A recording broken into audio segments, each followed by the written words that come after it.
Kita harus perbaiki dengan serius. Saya bilang dengan mereka, saya sudah minta waktu ke Presiden 1 tahun untuk nggak diganggu dulu. Saya biarkan saya beri waktu saya untuk memperbaiki bea cukai. Karena ancaman serius. Kalau kita bea cukai nggak bisa memperbaiki kinerjanya dan masyarakat masih nggak puas, bea cukai bisa dibutuhkan diganti dengan SGS.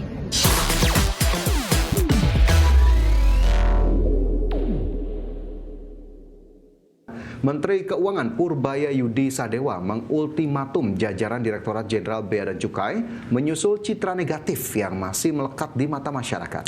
Ya, Purbaya menegaskan akan dibubarkan institusi Bea Cukai jika masih membiarkan oknum terus merusak citra negara.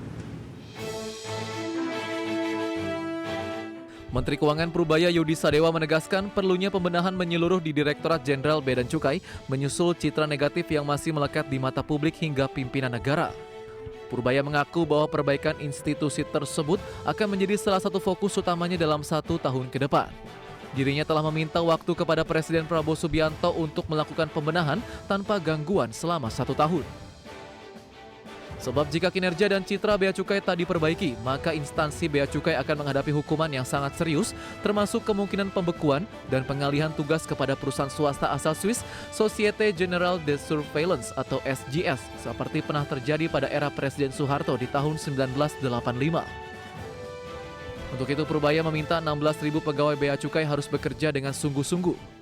Purbaya pun memastikan saat ini jajaran Bea Cukai memahami ancaman hukuman tersebut dan mulai menunjukkan komitmen untuk berubah, termasuk melalui penguatan sistem digital dan pemanfaatan teknologi kecerdasan buatan untuk meningkatkan pengawasan.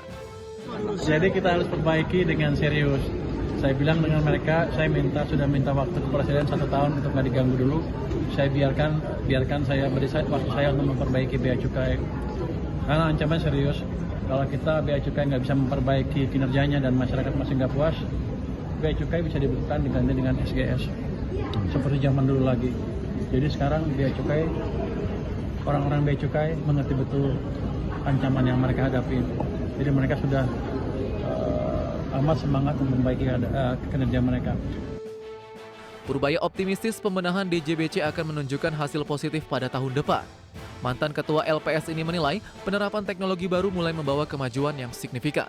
Jakarta, Raharjo Patmo, IDX Channel. Kembali di Prime Market Highlight pemirsa, pemerintah memastikan tidak akan membiarkan insentif untuk sektor otomotif di tahun depan. Pemerintah menegaskan industri otomotif dalam negeri saat ini sudah cukup kuat. Insentif untuk sektor otomotif yang ditunggu pelaku industri dan masyarakat dipastikan tak bakal cair tahun depan. Tidak pemberian insentif bagi sektor otomotif tersebut disampaikan Menko Bidang Perekonomian Erlangga Hartarto. Menurut Erlangga, langkah pemerintah yang tidak memberikan insentif dikarenakan industri otomotif dalam negeri saat ini sudah cukup kuat. Terlebih saat ini penjualan banyak didukung pameran otomotif berskala nasional maupun internasional. Atas dasar tersebut, penjualan otomotif belum dirasa perlu memperoleh dukungan kebijakan fiskal pemerintah melalui insentif. Meski demikian, Erlangga tak memungkiri jika pemerintah tengah mengkaji insentif untuk produk otomotif, namun sejauh ini belum ada keputusan. Jakarta, Tim Liputan, IDX Channel.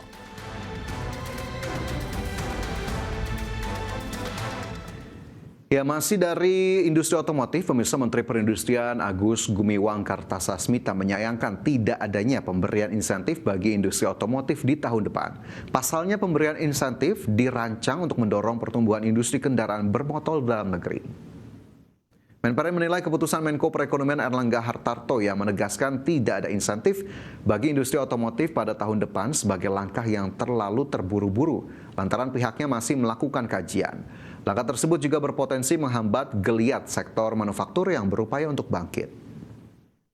Di Kemenperin sendiri belum selesai melakukan kajian, merumuskan insentif untuk otomotif. Baik itu kemungkinan insentif yang diberikan kepada masyarakat untuk memperkuat daya beli atau kepada produsen yang juga sama-sama nanti bisa meningkatkan pasar dari otomotif yang sekarang sedang lesu. Itu kan sekarang sedang dirumuskan oleh kita, dan kalau kita merumuskan kan mudah-mudahan ya lebih precise, lebih detail. Kita juga lihat cost and benefit-nya ya, untuk negara. Pemirsa, industri otomotif nasional memastikan dukungannya terkait pencapaian Net Zero Emission atau NZE pada 2060 dengan menghadirkan kendaraan yang ramah lingkungan. Pelaku industri optimistis kehadiran kendaraan ramah lingkungan mampu meningkatkan nilai penjualan di akhir tahun. Industri otomotif memastikan komitmennya dalam mendukung Net Zero Emission atau NZE 2060. Salah satunya dengan menghadirkan sejumlah produk ramah lingkungan seperti kendaraan hybrid yang diharapkan mampu mengurangi emisi karbon dan menciptakan masa depan yang lebih berkelanjutan. Marketing Director PT Toyota Astra Motor, Jeff Hernando Demeli berharap komitmen industri otomotif yang menghadirkan kendaraan ramah lingkungan mampu meningkatkan nilai penjualan di akhir tahun. Terlebih pada awal tahun, penjualan industri otomotif nasional sempat terkoreksi. Musuh kita bersama itu kan sebenarnya karbon. Toyota juga melihat bahwa ini isunya adalah isu bersama, isu humankind lah. Ya, karena kita tahu bahwa global warming kan menjadi isu bersama.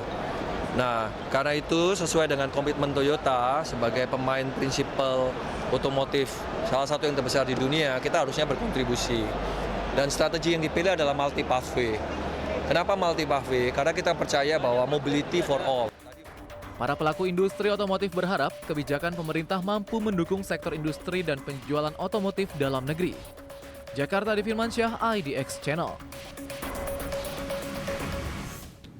Menteri Energi dan Sumber Daya Mineral Bahlil Lahadalia mengungkapkan pemerintah akan menambah kuota LPG bersubsidi 3 kg sebesar 350.000 metrik ton untuk mengantisipasi lonjakan kebutuhan saat Natal dan Tahun Baru. Bahlil menekankan penambahan kuota LPG tidak akan menambah beban APBN. Menteri Energi dan Sumber Daya Mineral Bahlil Lahadalia mengungkapkan pemerintah akan menambah kuota LPG bersubsidi 3 kg sebesar 350.000 metrik ton dari pagu APBN yang sebelumnya mencapai 8,16 juta ton. Penambahan ini dilakukan untuk mengantisipasi lonjakan kebutuhan saat perayaan Natal dan Tahun Baru sehingga pasokan dipastikan aman dan terkendali. Bahlil menjelaskan bahwa penambahan kuota LPG tersebut tidak akan menambah beban APBN karena harga ICP dunia saat ini sedang turun atau berada di bawah asumsi APBN 2025. Adapun alokasi subsidi LPG dalam APBN 2025 mencapai 82 triliun rupiah, namun realisasi anggarannya diperkirakan hanya mencapai 77 hingga 78 triliun rupiah hingga akhir tahun.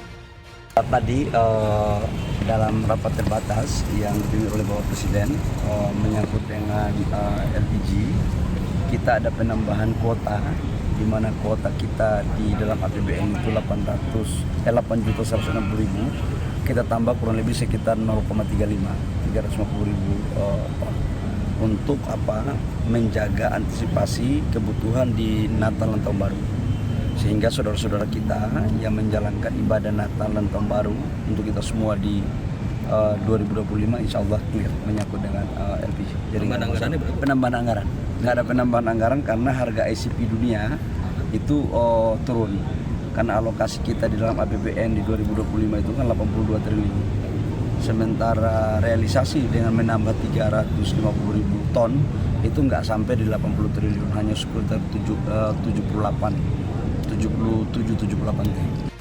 Terkait rencana pengetatan distribusi LPG melalui skema digital tracking, Bahlil menyampaikan bahwa kebijakan tersebut masih dalam pembahasan dan belum final, termasuk siapa saja yang akan menjadi sasaran penerima.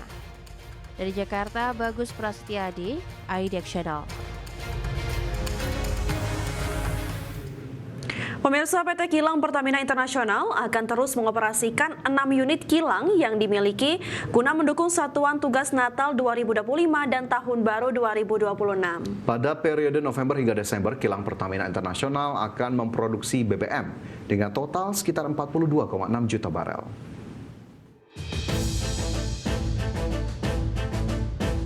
PT Kilang Pertamina Internasional atau KPI memastikan akan terus mengoperasikan 6 unit kilang yang dimiliki dalam mendukung berjalannya Satuan Tugas Natal 2025 dan Tahun Baru 2026.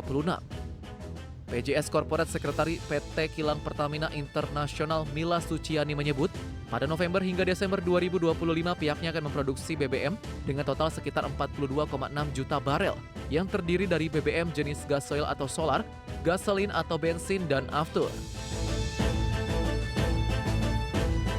Untuk November, perusahaan menargetkan produksi sebesar 10,7 juta barel untuk gasoil, 8 juta barel untuk gasolin, dan 2,2 juta barel untuk aftur. Sementara pada Desember terdapat peningkatan produksi untuk gasolin menjadi sekitar 11,5 juta barel.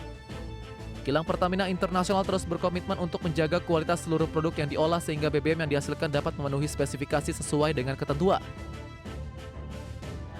Di Indonesia itu ada 6 kilang sekarang, ada di Dumai, Pelaju, Cilacap, Balikpapan, Balongan, dan Kasim. Dan tentu saja dalam rangka Satgas Nataru, kilang juga mendukung suksesnya Satgas dengan memastikan operasional kilang berjalan dengan optimal. Jadi kita memastikan produk yang kita hasilkan dari kilang sesuai dalam artian sesuai dalam jumlah dan juga kualitasnya.